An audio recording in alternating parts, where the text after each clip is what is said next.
So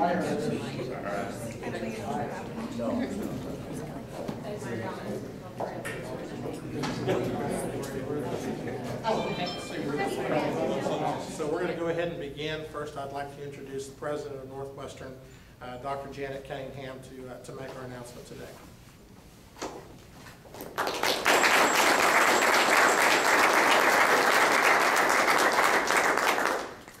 Well, thank you, and notice that I do have a big smile on my face, so that's a tip-off. It is a good day. We are pleased to announce that Northwestern Oklahoma State University has been accepted into the NCAA Division II membership process beginning September 1. Can I have some applause?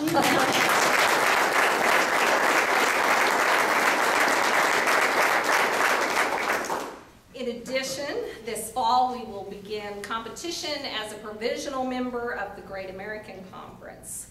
This really is a history-making day for Northwestern because we end our decades-old affiliation with the NAIA, as well as our conference affiliations with the Sooner Athletic Conference and the Central States Football League.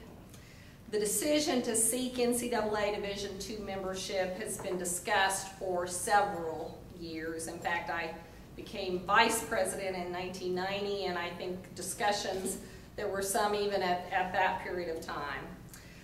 We've looked for the best fit for our student athletes and the long-term security for our athletic programs. The landscape in athletics is changing on a daily basis, as evidenced by the fact that 4 other Oklahoma universities have applied for membership in the past 2 years, so a lot of changes.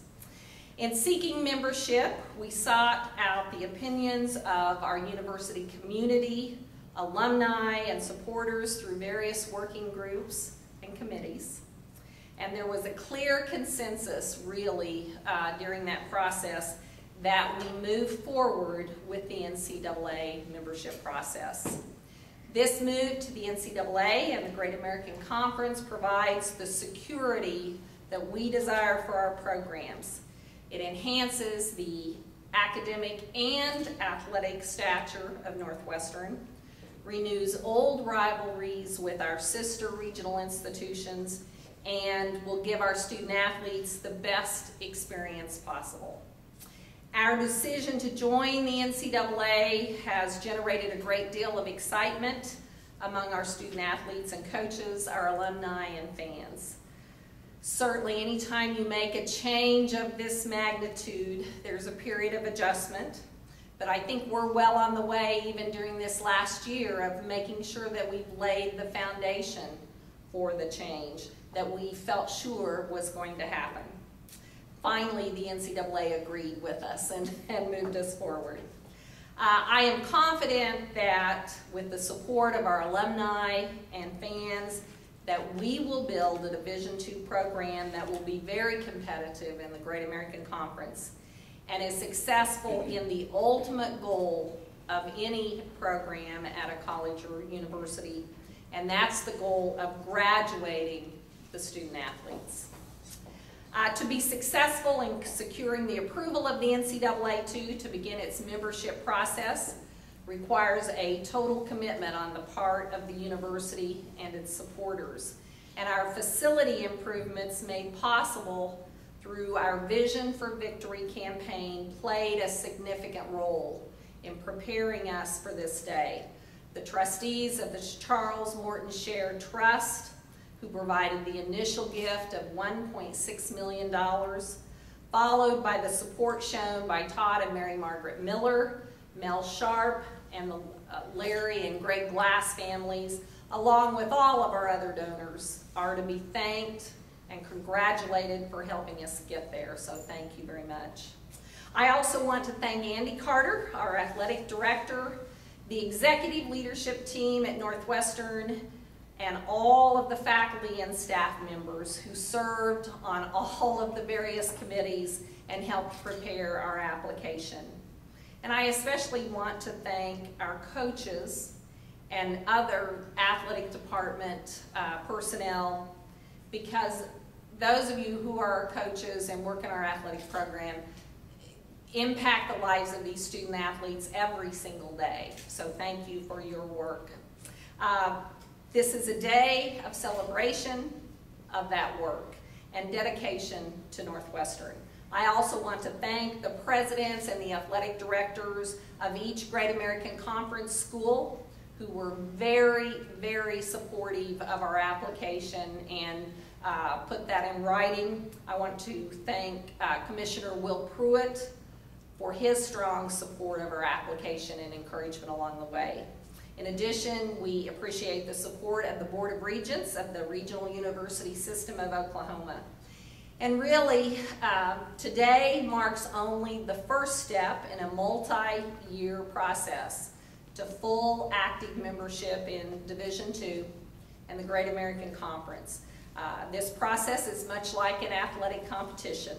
There will be times when things go great and moments when we are challenged, but in the end, we expect to be victorious. I want to challenge our coaches and our student athletes to embrace this moment. You're trailblazers, truly trailblazers, into a new era. Wear the red and black proudly, represent this university with honor, and ride Rangers ride. Thank you.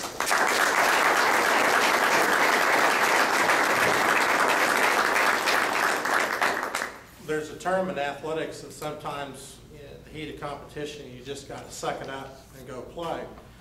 Our president is pretty well sucking it up today because she just returned from an overseas trip and didn't get in well until after midnight last night.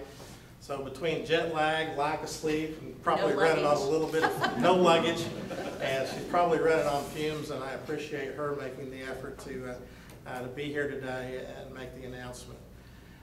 There's no question that during the last year, our application process was spearheaded by Andy Carter, our athletic director, and he has done a great job, and I'd like for him to be able to come up and talk a little bit about this transition period. Andy.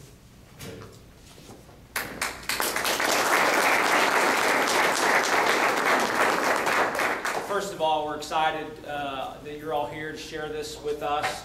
You know, last Friday was a very interesting day for everybody as we anticipated what that would look like when it eventually happened. And lo and behold, our leader was gone. And we needed to wait for her to get back so she could celebrate this because she was the one that took the phone call last year. And I know that broke her heart, and we're so happy that we're able to stand here today and tell you about this successful journey into Step 1. There's also a few people I want to thank, and Dr. Cunningham touched on most of these people, but a process like this is not done by one person. It's not done by 5 people. There is an administrative staff here at the top of this organization that makes something like this possible. It starts with Dr. Cunningham's leadership and the leadership of the executive team, Dr. Lohman, David Pakey, Brad Franz, Steve Valencia, Skeeter Bird, and a whole list of other people that decided a year ago when we got the notice that we weren't accepted that we were going to push forward. And that's not easy to do when the easy thing would have been to step back. And these folks said, you know, we're going to push forward and we're going to make this happen because this is what's best for our university and for our student athletes. I can tell you that as a new person into this environment, it was really heartwarming to see a group of people that are competitive, not only for the athletic realm, but for the academic realm, and we want to be the best.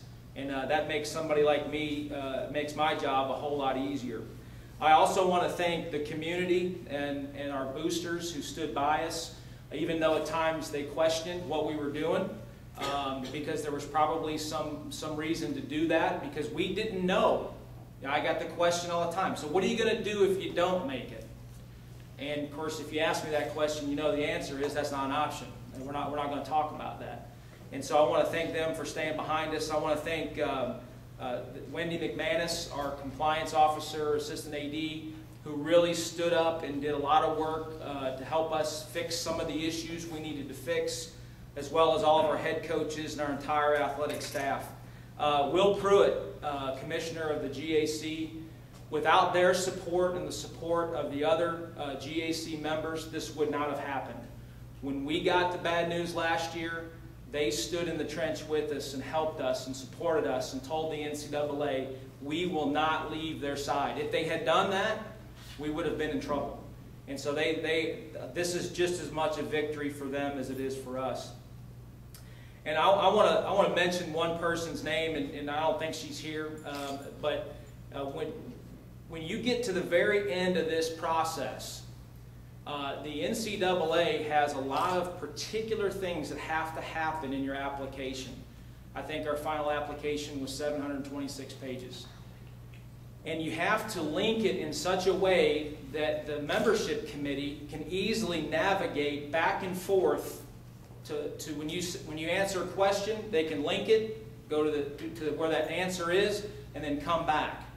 And that's not a skill level that I have. And so Lita Grimsley took a week off of her hard, busy schedule in IT, and her and I got to become very close. And we worked through that project to get it done and get it sent out on time. And without that help, we would have never gotten it done. I want to take a brief moment real quick to introduce a few very important people, since our student athletes. And these folks will be available for some questioning later. I'm very thankful that they're here. Marshall Bell, if you'll just kind of put your hand up so people know who you are. Kyle Yeck, Jonathan Freemeyer, over there. Taylor Hooper, Brittany Bunch, and Audrey Richmond. And these are the cream of the crop, folks. These are the people that have really laid, as Dr. Cunningham said, they're the trailblazers. They're the ones that have worn this on their back to where we can get to this point. A little bit about the process. It's much like, any step-by-step process. Step one's the most important part, and we cleared that hurdle. Now step two is the most important part. And what we can expect to happen is over the next year, we are going to be interrogated and pushed through a litmus test, so to speak, by the NCAA membership committee. We will have a visit from what they call a vendor, a group that they will hire, that will come and they will put us through basically an accreditation process for athletics. And our application, they'll look at it and they'll see what we said, and then they'll be here to see if we're actually doing that. And it will take every single person on our campus, in our community, to have a positive response, to be very excited about the process, because the way this works is somebody gets left behind. Not everybody makes it through on time. And so we want to put our best foot forward. The last hurdle will be, in my opinion, I'm not going to say it's easy, but it's something we have been preparing for over a year now, and that is the compliance audit. And with the help of Wendy McManus, as well as we have a new staff member, Ryan Kaiser, who has served as a compliance officer at a Division II institution, we feel like that not only will we be ready, we're pretty close to ready now. And so this next year is really going to be a big year for our athletic department in this university. And we're so excited. We're playing a comprehensive schedule in the Great American Conference, except for football, and they'll start that in 2013. I think we have 6 conference football schools on our schedule, and all of them are NCAA levels for the whole season. So we have so much to be thankful for. We've been blessed through this process, and I'm just thankful to work for an institution that puts student athletes first. Ride, Rangers, ride.